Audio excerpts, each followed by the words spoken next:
ரம்ஜான் பண்டிகையை முன்னிட்டு நெல்லை மாநகராட்சி 20வது வார்டு சார்பில் ஏழை எளிய மக்களுக்கு பித்ரா என்னும் அரிசி மற்றும் மசாலா ஜாமான்கள் வழங்கும் நிகழ்ச்சி பேட்டையில் வைத்து நடைபெற்றது. 20வது வார்டு திமுக கவுன்சிலர் மன்சூர் அனைவரையும் வரவேற்றார். பாளையங்கோட்டை எம்எல்ஏ அப்துல் வாக்கப், மேயர் ராமகிருஷ்ணன் ஆகியோர் கலந்து கொண்டு ஏழை எளிய இஸ்லாமிய மக்களுக்கு பித்ரா என்னும் அரிசியினை வழங்கினார்.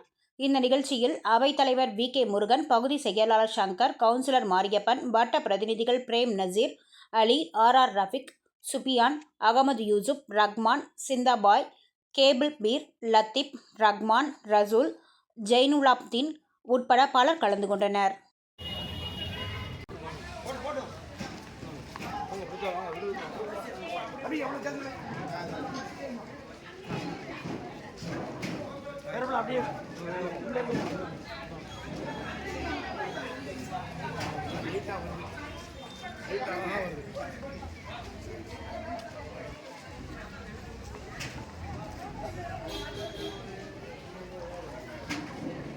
ஒரு அன்னைக்கு 2 பேருக்கு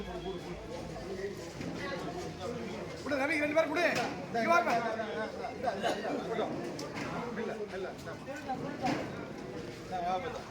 இல்ல நீங்க பேக் போறதா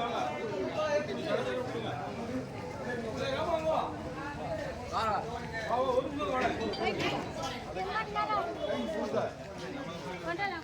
இல்ல வா ஒரு நாள் போனதா கதவு போட்டோம் அவங்க நீங்க பேங்க் வச்சு போ கதவு கொடுங்க அதுக்கு கமெண்ட் கொடுத்துருங்க.